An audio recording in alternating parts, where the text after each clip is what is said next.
InsyaAllah ta'ala kita menyambung bacaan kitab Usul Sunnah, muka surat yang ke-79. Qaulu Sufyan fil iman. Kata-kata Sufyan, yakni Ibn Uyainah, guru kepada Al-Humaidi tentang iman. Al-Humaidi berkata, wa sami'tu Sufyana yaqul, aku telah mendengar Sufyan berkata, al-imanu qaulun wa amal. Iman itu adalah qaulun wa amal. Qaul dengan hati dan qaul dengan lidah. Amal dengan hati dan amal dengan lidah, dan amal dengan perbuatan. Yazidu wa yanqus, bertambah dan berkurang. Bertambah kerana amal-amal salih, ibadah-ibadah dan zikir-zikir. Berkurang kerana maksiat dan kelalaian. Iman ni berkurang kerana lalai kita daripada berzikir kepada Allah Ta'ala. Kita lalai berzikir pada waktu pagi dan petang, pada siang dan malam. Kita lalai berzikir selepas salat. Berzikir di dalam salat mengurangkan iman. Lalai berzikir mengurangkan iman. Lalai berzikir mengurangkan iman. Bagaimana dengan orang yang melakukan maksiat, dosa-dosa besar, lagilah kurang iman, sehingga boleh menghancurkan iman seluruhnya. Faqala lahu akhuhu Ibrahim ibn Uyainah. Berkata saudaranya, yakni adiknya Ibrahim ibn Uyainah. Ibrahim ibn Uyainah seorang muhaddis juga, dan seorang yang saleh, tetapi akidahnya terdapat kekeliruan, kelemahan. Ya Aba Muhammad, wahai Abu Muhammad, wahai abangku, la taqulu yanqus, jangan kamu berkata iman itu berkurang. Iman itu tidak berkurang, kan? Kerana iman itu percaya. Ini menandakan apa? Adik sendiri belum betul-betul memahami akidah sunnah dengan jelas. Walaupun adiknya seorang yang saleh, seorang ahli hadis juga, tetapi belum memahami akidah secara sahih dan tepat. Faghadiba, maka marahlah Sufyan ibn Uyainah. Wa qala uskut ya sabi, diamlah wahai budak. Sabi ni budak. Bal hatta la yabqa minhu syai', bahkan iman ni boleh berkurang sehingga tidak berbaki sedikit pun daripadanya, sehingga tidak berbaki sedikit pun daripadanya, sedikit pun daripada iman. Ini dia.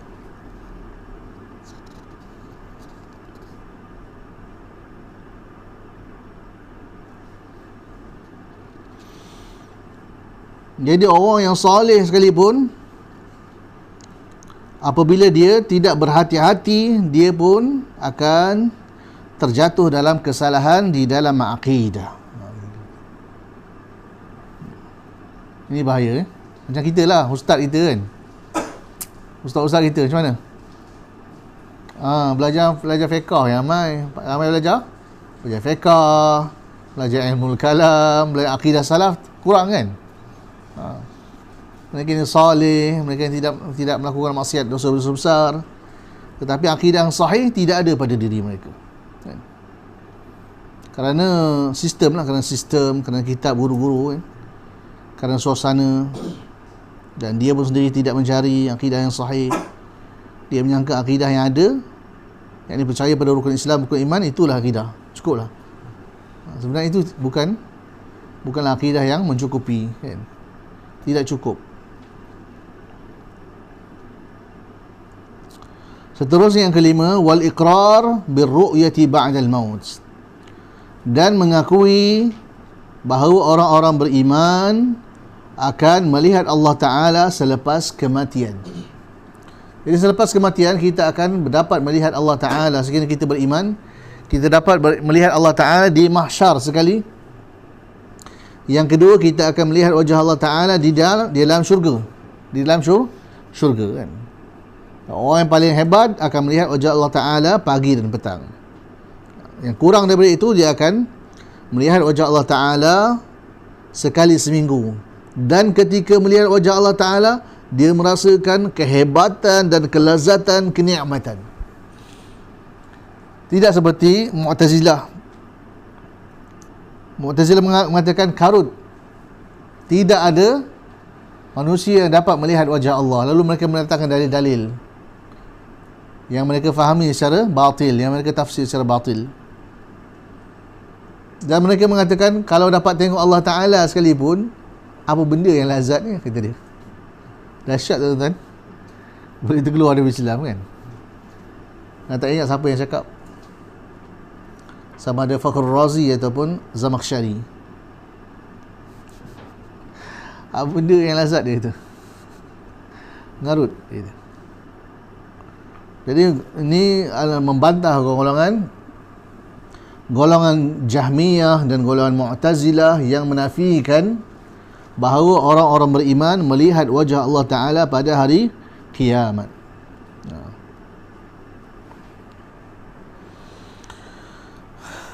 Adapun golongan Asy'ariyah mengatakan apa?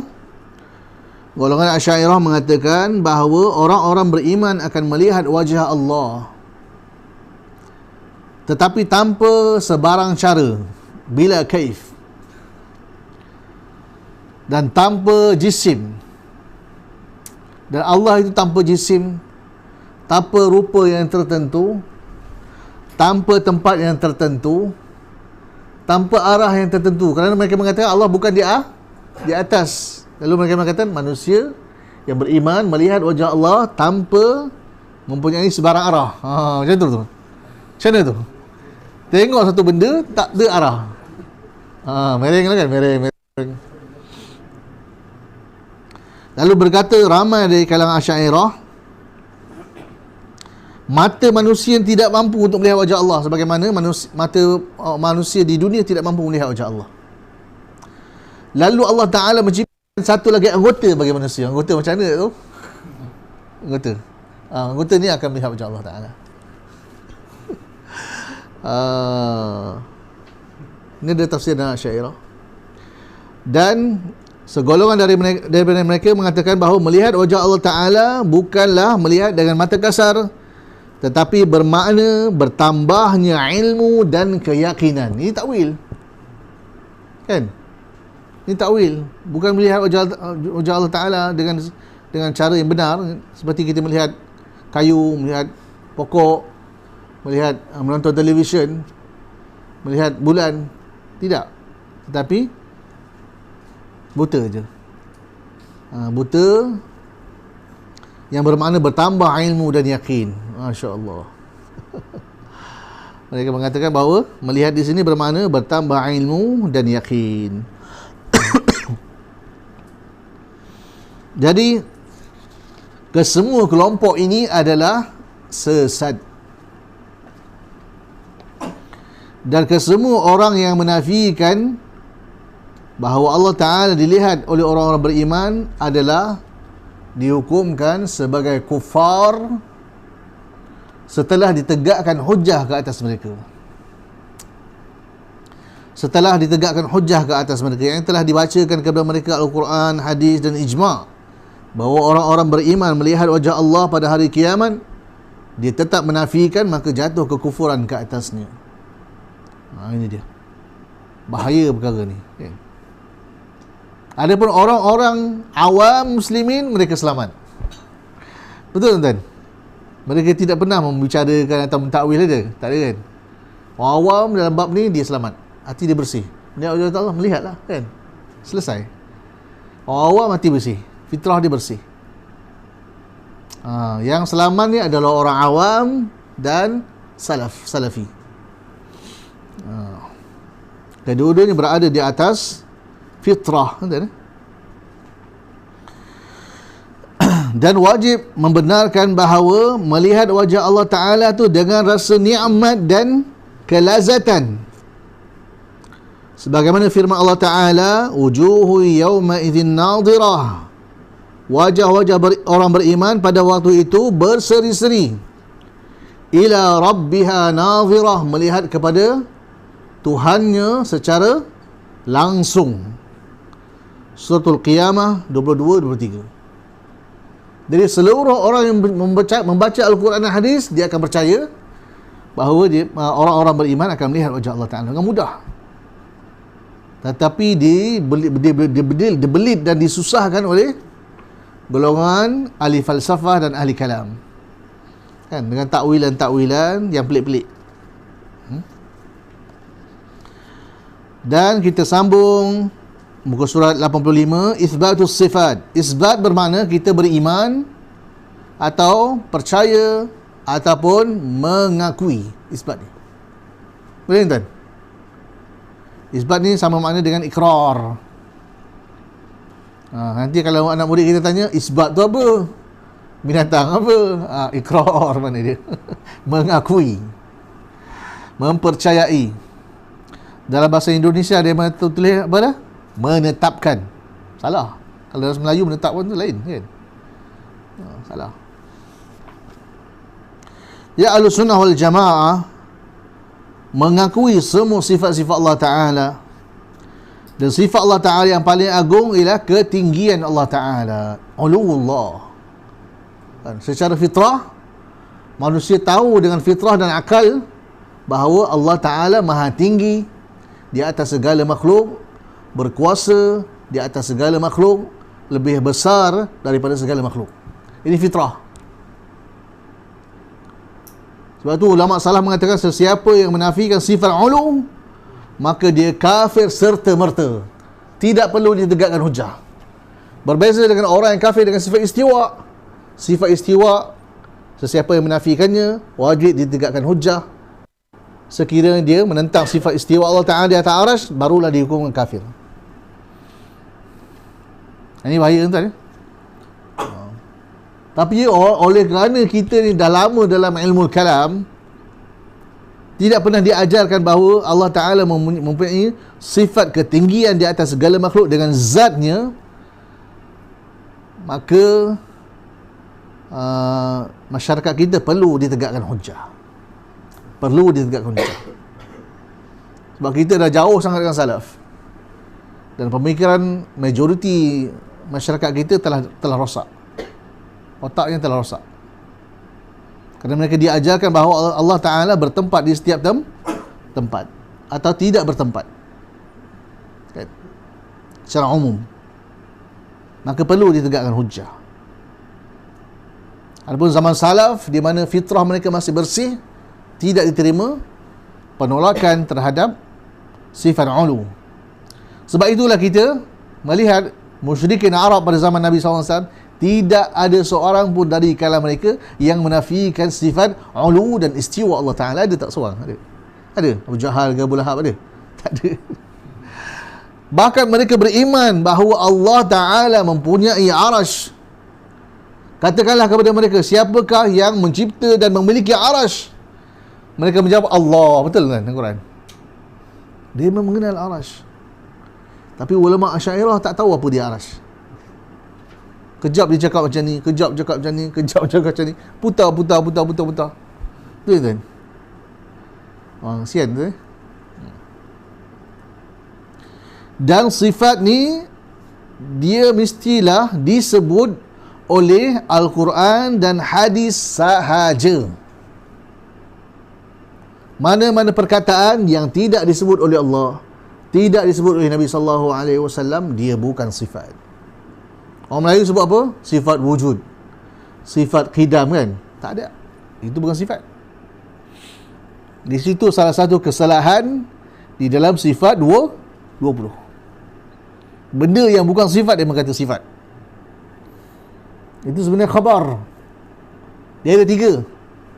Kan? Ada 3 perkara. Yang pertama, nama Allah. Yang kedua, sifat Allah. Yang ketiga, khabar tentang Allah. Kita beriman kepada semuanya.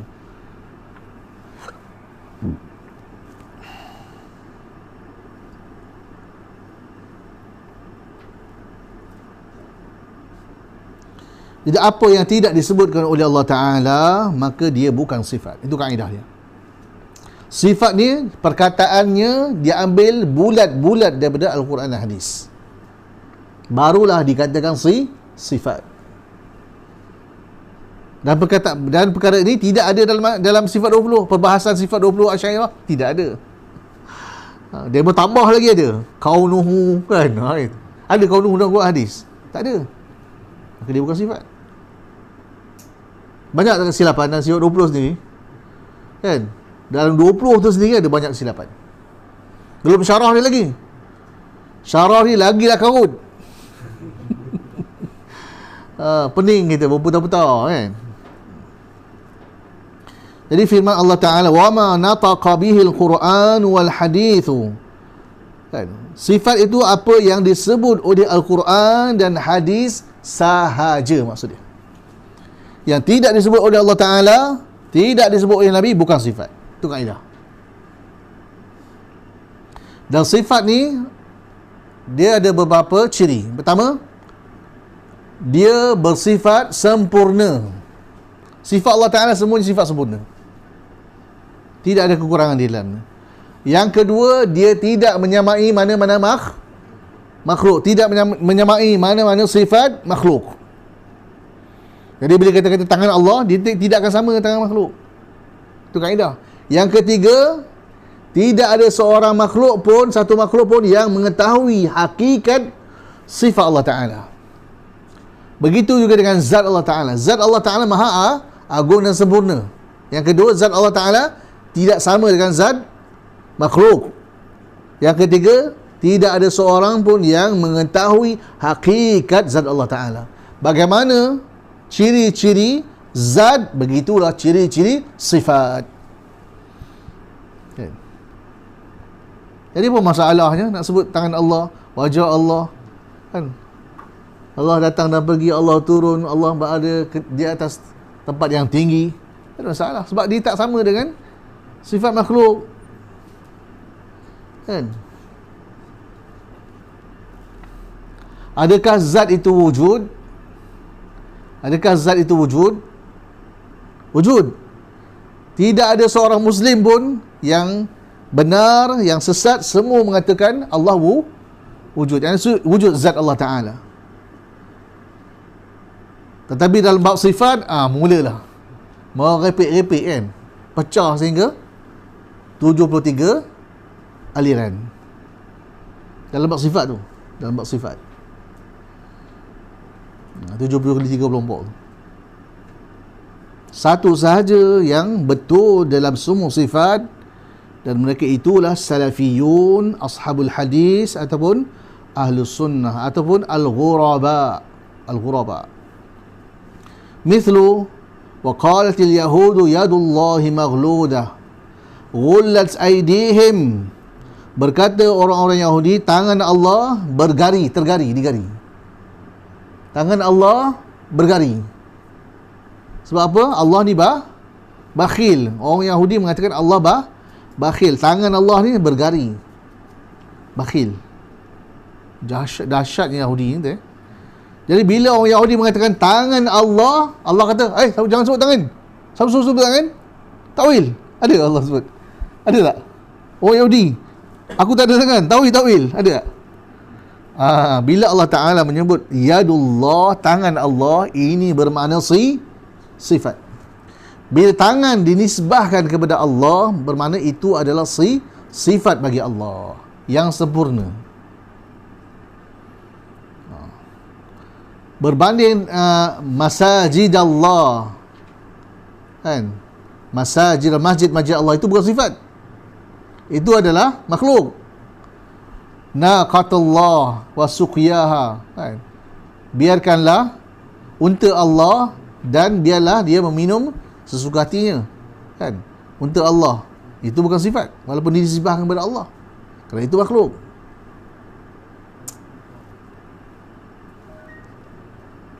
Ghullat aydihim, bahkan tangan mereka lah yang terkunci, yang bakhil. Wa mithlu was samawati matwiyatun bi yaminih, dan 7 petala langit, yang 7 lapis langit, matwiyatun, dilipat, bi yaminih, dengan tangan kanannya. Yaminihi adalah tangannya, yang tangan yang disandarkan kepada Allah Ta'ala. Maka ia adalah sifat. Dia tak boleh jadi benda lain dah. Tangan Allah tu tangan Allah lah. Tangan kanan Allah lah. Tak boleh jadi benda lain. Kuasa Allah ke, itulah, ini tak boleh. Bila kita tahu dah isbat tangan Allah, mesti dah pada tangan Allah ada kuasa, ada kekuatan kan? Tak ada masalah. Masalah dia sekarang ni, dia kata tak ada tangan tu. Tapi ada kekuatan sahaja, ada kuasa sahaja. Tapi tangan kanan, dua tangan tak ada. Ini masalah. Ini berlaku penafian, keingkaran dan pendustaan. Maka ini adalah kufur akbar. Ini adalah kufur akbar. Kerana apabila mereka ini menolak sifat Allah Ta'ala yang hakiki setelah ditegakkan kepada mereka hujjah. Bagaimana menegakkan hujjah? Bagaimana menegakkan hujjah? Macam mana menegakkan hujjah?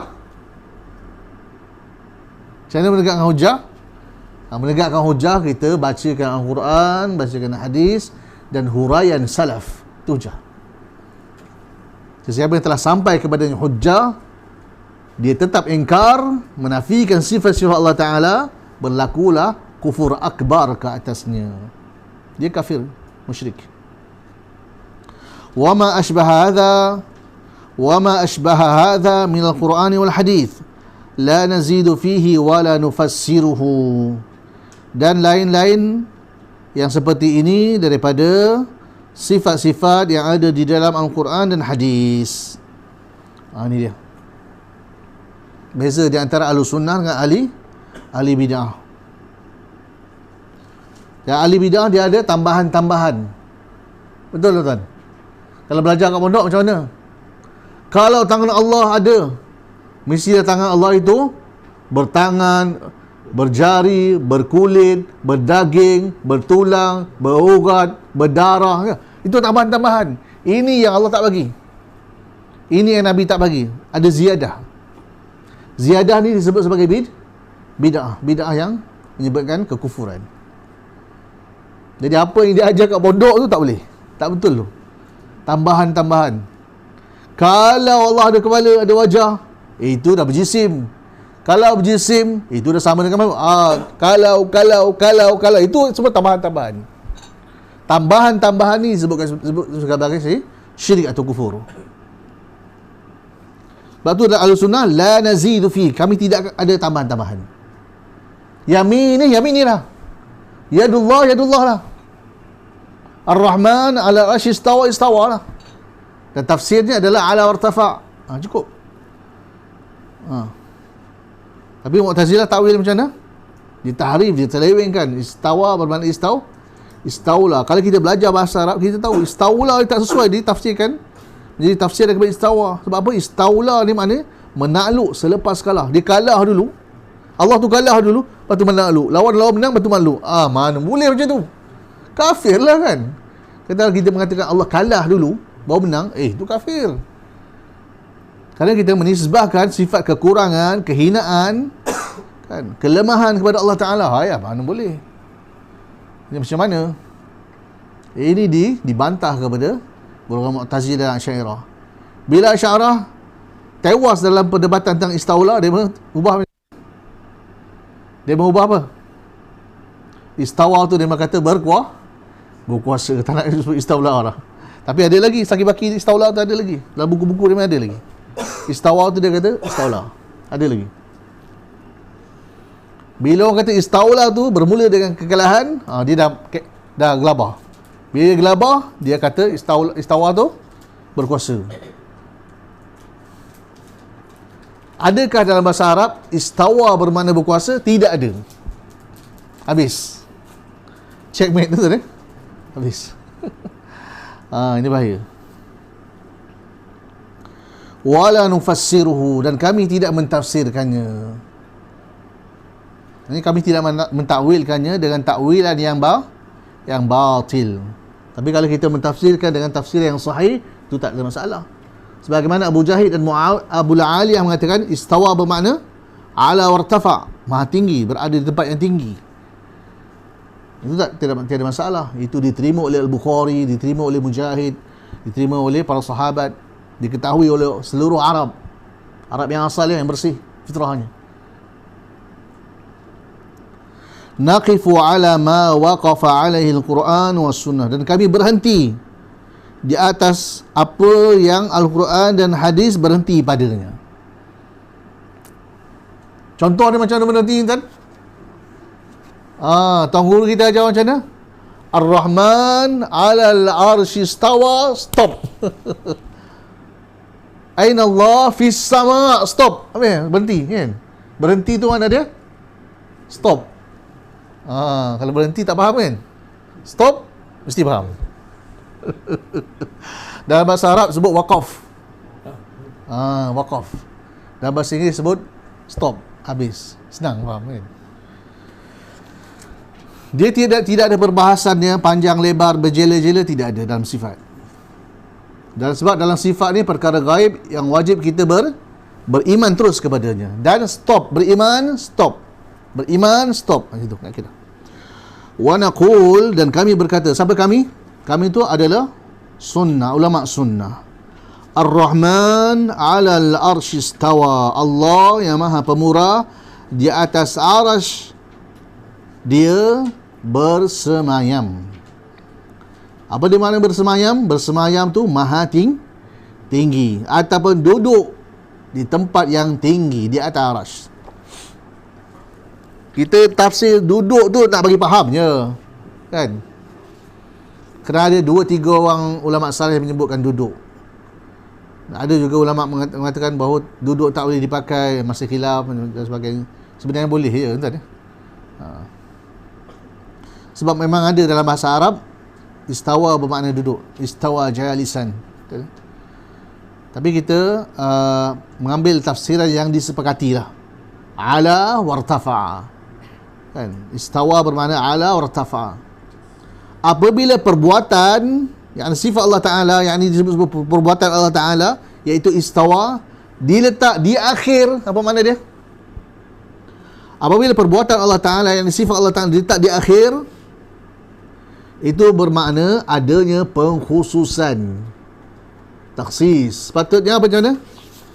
Istawa Ar-Rahman 'alal 'arsy, sepatutnya. Tapi di sini Allah Ta'ala sebut Ar-Rahman 'alal 'arsy istawa, di ujung istawa. Bermakna Allah Ta'ala hanyalah maha tinggi di atas arasy. Dia bukan di atas tinggi atas sungai, atas lombong, atas gunung, banjaran Himalaya, banjaran Titiwangsa, tak. Dia tinggi atas arasy sahaja. Perbuatan apabila berada di tempat yang akhir, ia bermakna pengkhususan. Siapa belajar bahasa Arab, sastra Arab, dia akan tahulah.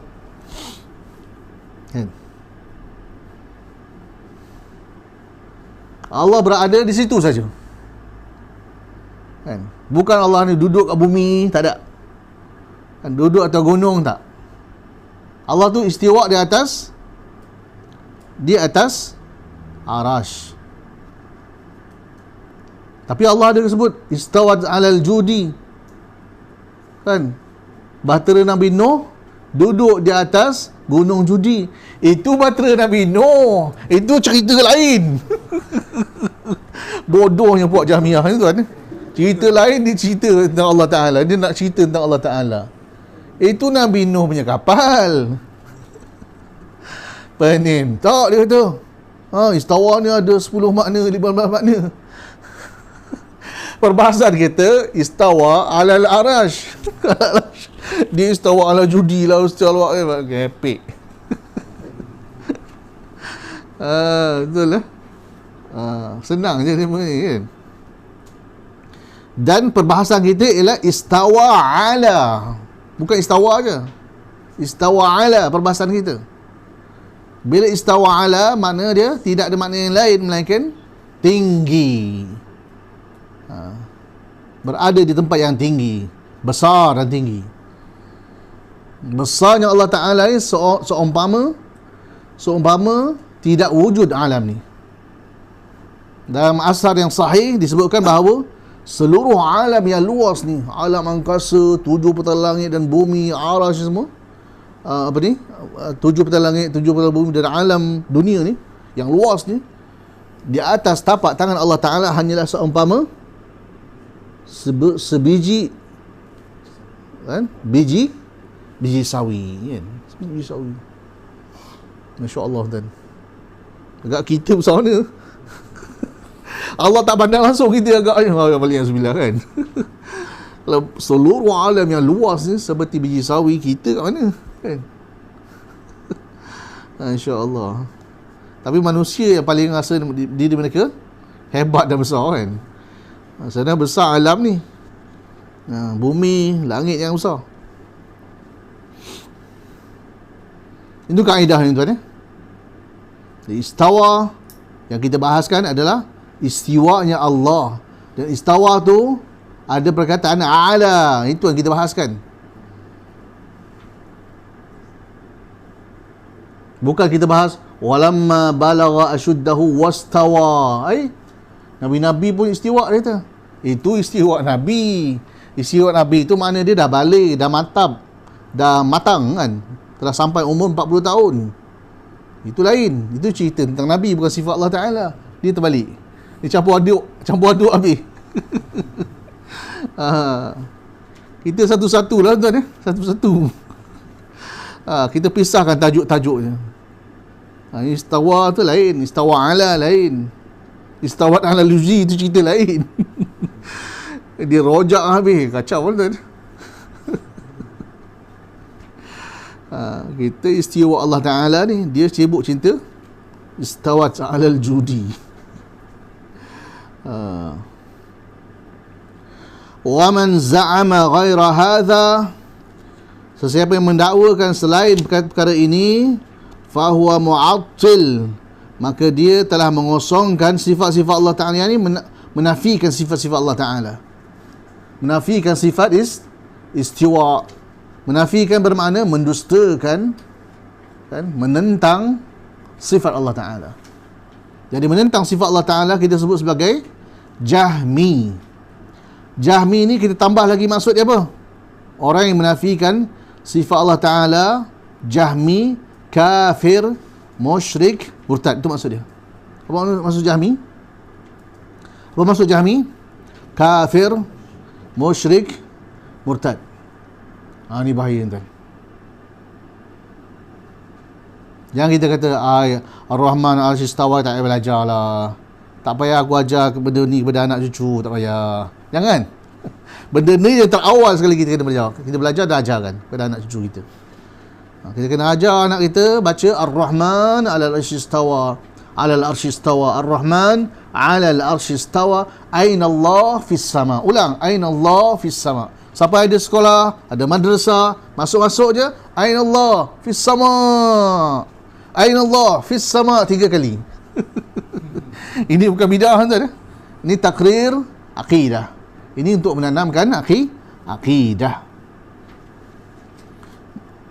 Ketika mereka masih bersih,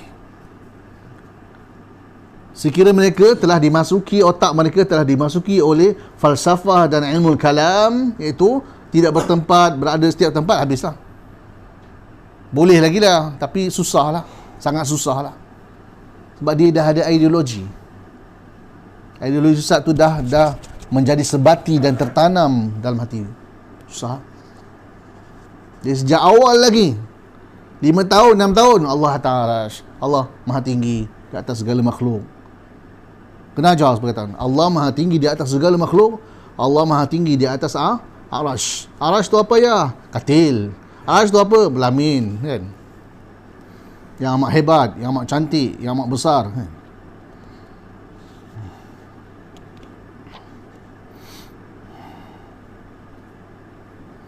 Jadi ketinggian Allah Ta'ala ni, dia ada 2. Yang pertama kita sebut sebagai sifat al-ulu, ketinggian Allah Ta'ala secara mutlak di atas segala makhluk. Dan ini sifat Allah Ta'ala yang azali, yang disebut sebagai sifat zatiyah, yang sentiasa ada, yang sentiasa dilakukan oleh Allah Ta'ala. Sifat istiwa adalah sifat perbuatan. Maha tinggi Allah di atas arash, yang istiwa Allah Ta'ala adalah sifat perbuatan. Atau kita sebut sebagai sifat fa'iliyah, atau kita sebut sebagai sifat zatiyah fa'iliyah. Kadang ada pada waktu berlalu 2/3 malam, Allah Ta'ala nuzul, Allah turun ke langit dunia. Bagaimana kita jangan memikirkannya, sebab kita wajib beriman dan diam tadi kan. Macam mana turun? Kan? Tangan ke kaki turun? Tak payah. Itu adalah tambahan-tambahan. Dalam sunnah tadi tidak ada tambahan. Wala nazidu fi, kata Syekh kan. Kata Imam.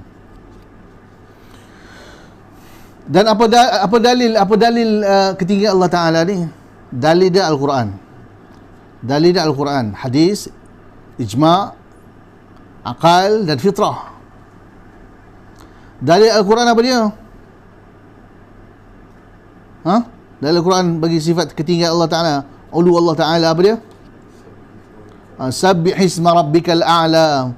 Pujilah Tuhanmu yang maha tinggi. Maha tinggi secara mutlak. Maha tinggi zatnya, maha tinggi kuasanya, maha tinggi sifatnya, maha tinggi bermakna Allah besar dari segala makhluk. Dalil lagi, apa dia? Wa huwal qahiru fawqa ibadi. Dan Allah maha tinggi di atas segala hamba-Nya dengan kuasanya dan dengan zatnya. Apa lagi dalilnya? Wa huwal aliyyul azim, dalam surah tu, dalam ayatul kursi, wa huwal aliyyul azim, dan dia lah maha tinggi lagi maha besar. Kan? Apa lagi? Ya khafuna rabbahum min fawqihim. Malaikat-malaikat itu takut kepada Tuhan mereka yang ada di atas mereka. Allah berada di atas segala malaikat. Malaikat di bawah. Malaikat di bawah arash. Malaikat berada di langit-langit. Apa lagi? Dalam hadis banyak lah tuan. Aina Allah fis sama. Apa lagi dalil-dalil ketinggian Allah Ta'ala? Ada dalam surah tu Al-Mulk. Amintum man fis sama. 2 kali. Amintum man fis sama. Tidakkah kamu takut kepada Allah yang berada di atas langit, di atas segala makhluk? Begitulah tafsirannya. Tak percaya boleh buka tafsir At-Tabari. Man fis sama' tu huwa Allah, kata Imam Tabari. Hadis ijma', antara ijma' disebutkan oleh Abdullah bin Mubarak. Ditanya kepada Abdullah bin Mubarak, wahai Tuan Syekh, bagaimana kita tidak mengenal Tuhan? Kata Syekh, na'rifu Rabbana. Kita boleh mengenal Tuhan kita mudah saja, fauqa sab'i samawat, berada di atas langit yang ketujuh. Istawa ala arsyih, kan? Atau ala al-arsy istawa, dia maha tinggi di atas arasnya. Ba'inun min khalqihi, dan dia berpisah daripada makhluknya. Dan makhluknya berpisah daripada Allah Ta'ala. Ini akidah yang wajib kita faham juga ni. Ba'inun min khalqih, dia berpisah daripada makhluknya.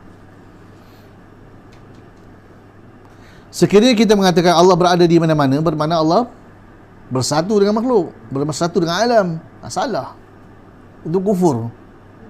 Kufur yang bermakna riddah, kufur murtad. Bahaya ni. Jadi masih ramai lagi orang Melayu mengatakan Allah berada di mana?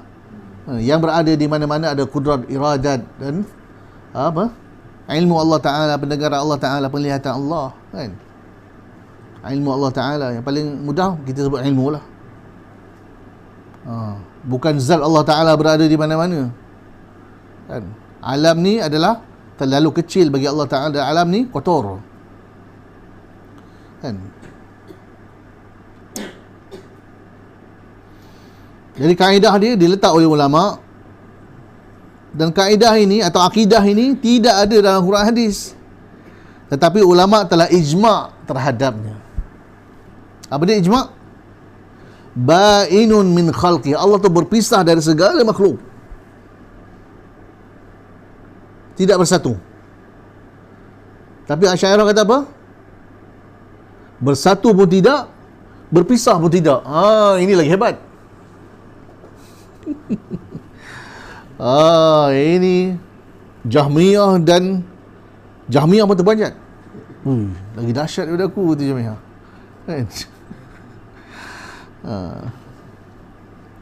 Wal khalqu ba'inuna min khalqih, wal khalqu ba'inuna minhu.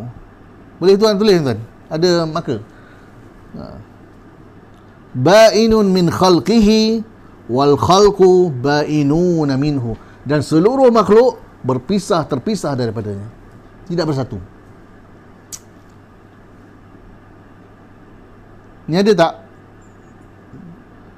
Jadi perkara ini walaupun tidak ada dalam Quran hadis, tetapi ia adalah sebagai bayan, tafsiran, penjelasan kepada istiwa dan ulu tadi. Dan ia ada termasuk ijma'. Ijma' ni wajib kita terima. Ijma' salaf. Ijma' ni salah satu sumber akidah, kan? Alhamdulillah kita jumpa benda ni tuan. Dalam akidah Asy'ariyah sebab 20 ada ni. Tak ada kan? Dia akan cerita lain.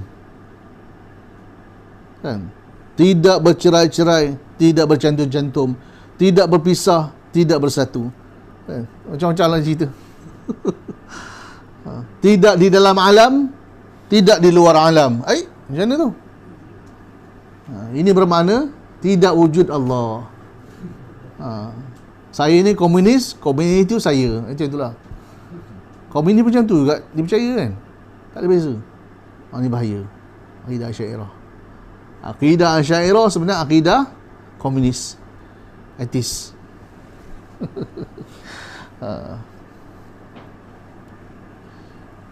Potong ni sebarkan.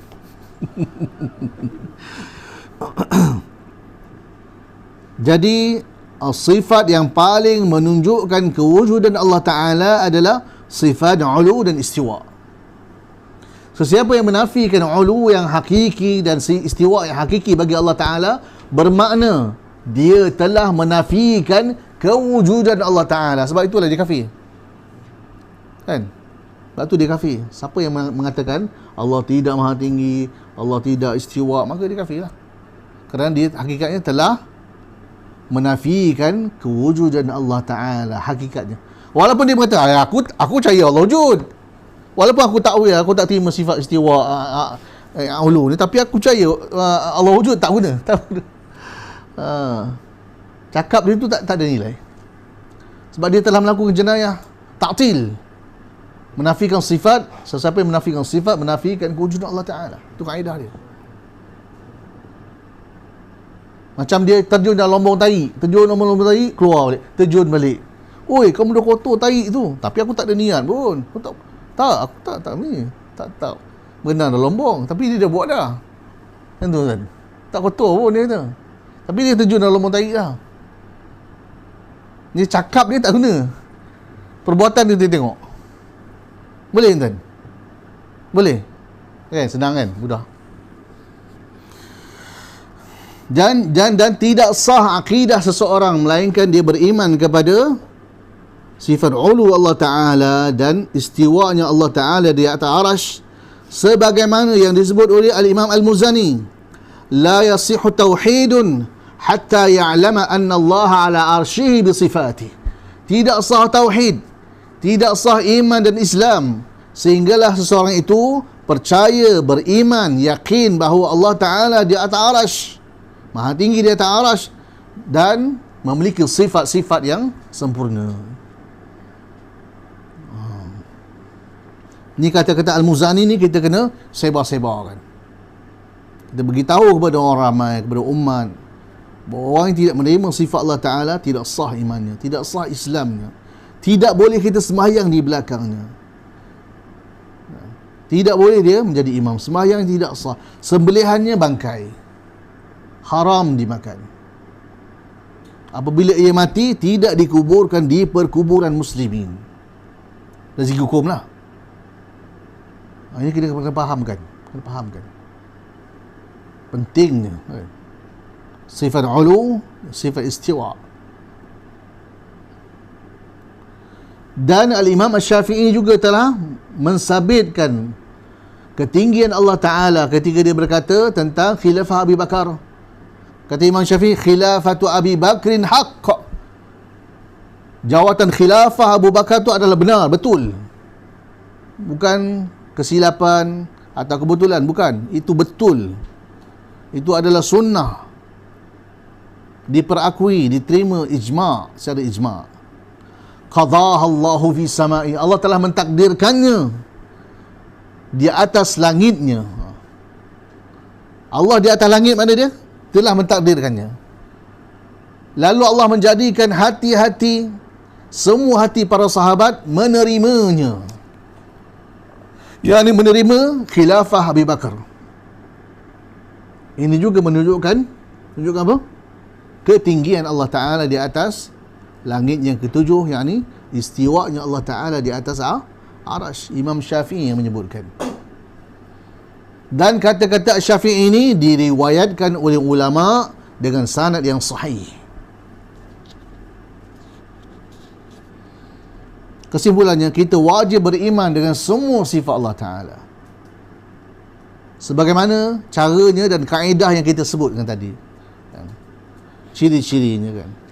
So, siapa yang mentakwilkan sifat Allah Ta'ala, bermakna dia telah mendustakan sifat Allah Ta'ala. Takwil bermakna takzib. Takwil bermakna kekufuran. Ini bahaya. Tapi kalau takwil yang bermakna tafsiran yang sahih, itu tidak ada masalah. Contoh dia apa? Istawa bermakna ala wartafa, itu makna tafsir. Takwil yang bermakna tafsir, tak ada masalah. Tapi takwil yang dilakukan oleh ahli bidah, ia merupakan tahrif kufri, penyelewengan yang hakikatnya adalah kufur dan pendustaan. Sesiapa yang menolak sifat Allah Ta'ala, sifat istiwa dan sifat ulu, fahuwa mu'attil, maka dia adalah mu'attil. Apa mu'attil? Orang yang menafikan sifat Allah Ta'ala, yang mendustakan, yang mengingkari, yang menolak sifat Allah Ta'ala. Lagi Jahmi. Apa makna Jahmi di sini? Jahmi di sini ada pengikut Jahm Ibn Safwan, yakni kafir, musyrik, murtad. Ulama menyebut kafir, musyrik, murtad sebab apa? Untuk membezakan di antara kafir asghar. Dia bukan kafir asghar, dia kafir dengan kekufuran akbar. Kufur riddah disebut. Kufur syirik atau kufur riddah, yang bermakna kemurtadan.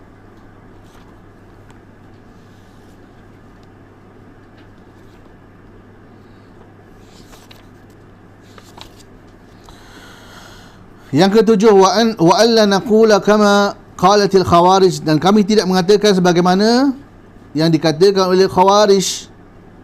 Khawarij ni jamak kepada kharijah, kan? Ramai kita sebut khawarij, kalau seorang kita sebut khariji. Man asaba kabiratan faqad kafar, siapa yang melakukan dosa besar, maka dia telah menjadi kafir, musyrik, murtad. Dalam akidah Ahlussunnah, wala takfira bi syai'in minadz-dzunub, tidak ada pengkafiran terhadap dosa-dosa kecuali syirik, ataupun meninggalkan solat dan beberapa perkara lagi. Innamal kufru fi tarkil khamsi allati qala Rasulullah sallallahu alaihi wasallam, kekufuran itu, yang kemurtadan, kemusyrikan itu di dalam meninggalkan 5 perkara yang disebutkan oleh Nabi sallallahu alaihi wasallam. Buniyal Islamu ala khamsin, syahadatu an la ilaha illallah wa anna Muhammadan Rasulullah, wa iqamus salah, wa ita'uz zakah, wa saumu Ramadan, wa hajjul bait. Ada juga kekufuran. Jadi di sini ada kekufuran. Melakukan dosa besar, berzina, mencuri, membunuh, minum arak, kan? Belasah orang, merompak, belum kafir lagi. Dia fasik. Tapi ada perkara yang menyebabkan kekufuran. Yang pertama, meninggalkan syahadatain, yang disebut oleh ulama dakwah sebagai tarikut tauhid. Dia enggan melafazkan tauhid atau enggan mempelajari tauhid. Ini kafir. Kafir yang bermakna murtad lah, bukan kafir asghar. Dia enggan mengucapkan syahadatain, enggan mempelajari syahadatain. Ini bahaya. Yang kedua, dia enggan menegakkan salat yang fardu, maka ini kafir. Ini kafir. Jadi orang yang mengkafirkan orang yang meninggalkan salat fardu, dia tidak disebut khariji, dia tidak disebut takfiri. Mereka ini tidak boleh dihukum sebagai khawarij, takfiri itu tak. Kerana ulama salaf telah mengkafirkan orang yang meninggalkan rukun Islam. Sesiapa yang meninggalkan mana-mana rukun Islam, maka kafir menurut sebahagian besar ulama, antaranya Sufyan ibn Uyainah, Al-Humaidi, Abu Ubaid, Ishaq bin Rahawayh dan lain-lain. Meninggalkan orang yang enggan mengucap, mengkafirkan orang yang meninggalkan solat, tidak, khawarij. Mengkafirkan orang yang enggan puasa Ramadan, boleh kita mengkafirkan. Dan kita tidak dihukum dengan khawarij. Kita dihukum dengan khawarij bila kita mengatakan penzina kafir. Barulah kita dihukum, jatuh kata kita khawarij. Hukum khawarij, kita menjadi khawarij. Beza tu. Begitu juga orang yang enggan membayar zakat yang fardu, maka mereka ini kafir setelah ditegakkan hujjah. Mereka ini kafir. Antara yang mengkafirkan Al-Imam Al-Humaidi lah. Humaidi ni tak boleh kita kata Humaidi ekstrim, Humaidi khawarij, takfiri. Tak boleh, kerana ini adalah pandangan beberapa tokoh salaf, termasuk Sufyan bin Uyainah, termasuk Abu Ubaid, Ishaq dan Humaidi. Wa shaum Ramadan, dan puasa Ramadan. Sesiapa yang mengkafirkan orang yang tidak berpuasa Ramadan, tidak ada masalah baginya. Dia tidak berdosa dan tidak dituduh sebagai khawarij, takfiri, gila mengkafirkan, tidak. Begitu juga orang yang enggan menunaikan haji. Duit dia ada sejuta, badan sihat, waktu kosong, tapi enggan menunaikan haji. Walaupun dia tidak mengingkari dengan mulutnya, boleh berlaku kekufuran dan boleh dikafirkan. Dan orang yang mengkafirkan itu tidaklah bersalah, tidak dituduh sebagai sesat, khawarij, ekstrim, takfiri dan sebagainya. Tak. Lihat. Mata taqumul hujjah ala tariki arkanil Islam atau ba'dihha. Bilakah tertegaknya hujjah ke atas orang yang meninggalkan rukun-rukun Islam atau sebahagian daripada rukun Islam? Fa amma thalathun minha fala yunadharu tarikuhu. Adapun 3 perkara daripadanya, yang daripada rukun Islam, tidak didebatkan tentang kekufurannya, tentang kekufuran orang yang meninggalkannya. Orang yang tidak mengucap, tak perlu debat, dia kafir. Orang yang tak semayang, kafir. Orang yang tak puasa, kafir. Li'annahu la yu'akhkharu syai'un min hadha an waqtihi wa la yujzi'u man qadahu ba'da tafritihi fi 'amidan an waqtihi. Kerana apa?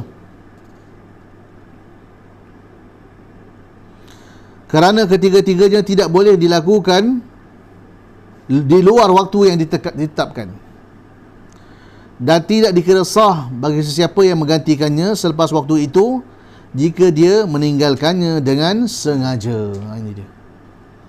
Tidak boleh kita mengatakan Humaidi ni takfiri, Humaidi ni khawarij. Tak boleh, sebab dia mengkafirkan orang yang meninggalkan rukun.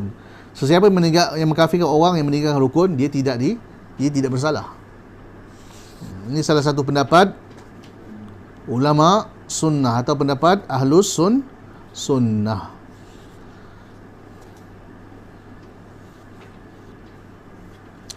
Hatta perempuan yang berzina dengan 20 orang lelaki, kemudian dia mengandung, lepas dia mengandung dia bunuh anak dia, kita tidak boleh mengkafirkannya. Kita tak boleh kafirkan dia. Kalau kita kafirkan dia, kita khawarij, kita takfiri, kita masukkan ke Jahannam. Tapi orang yang meninggalkan semayang, puasa Ramadan, enggan mempelajari tauhid, boleh kita mengkafirkan. Bukan nak suruh kafirkan, tapi hukum je boleh. Biasa tu. Habis semua gila kita kafir. Siapa ajar ni? Ada dalam daurah tadi kita.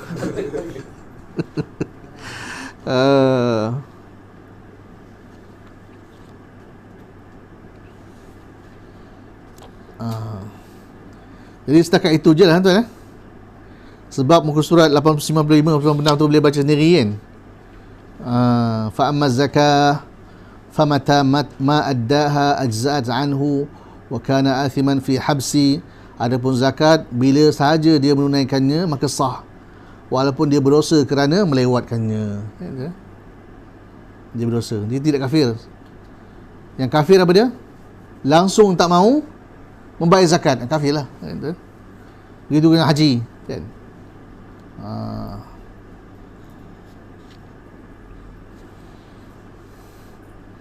Kecuali haji ini, kata Syekh, apabila dia menunaikannya maka sah hajinya. Sekiranya dia tidak menunaikan hajinya sedangkan dia mampu dan dia mempunyai duit, badannya sihat, dia tidak berhaji, dia akan menyesal ketika selepas mati dan meminta kembali ke dunia. Maka wajiblah ke atas keluarganya berhaji, melakukan haji untuknya. Bagaimana kalau bapak kita masa dia mati belum haji, masa tu dia tak ada duit, itu tak wajib lah kita haji ke bapak kita, hanyalah sunat. Itu sunat kita menghajikan bapak kita. Macam bapak anak lu, dia mati dalam keadaan miskin, dia tak pergi haji. Jadi kami buatlah haji dia, kan, haji badal untuk dia. Walaupun sunat kita buat juga lah. Tapi kalau dia mati tu dalam keadaan kaya, sihat, wajib badal tu jadi wajib ke atas anak-anaknya, ke atas warisnya. Tak boleh tak buat. Tak buat, bahaya tu. Kalau tak buat tu neraka Jahannam. Masuk neraka Jahannam. Allah Ta'ala alam. Sekadar itulah daurah kita pada hari ini. Semoga Allah Subhanahu wa Ta'ala memberkati majlis kita dan semoga kita mendapat beberapa manfaat atau manfaat yang banyak daripada bacaan kita terhadap kitab Usulus Sunnah oleh Al-Imam Al-Humaidi ini. Aqulu qawli hadha wa astaghfirullahal azim wa sallallahu ala nabiyyina Muhammad wa ala alihi wa sahbihi wa sallam. Wassalamu alaikum warahmatullahi wabarakatuh.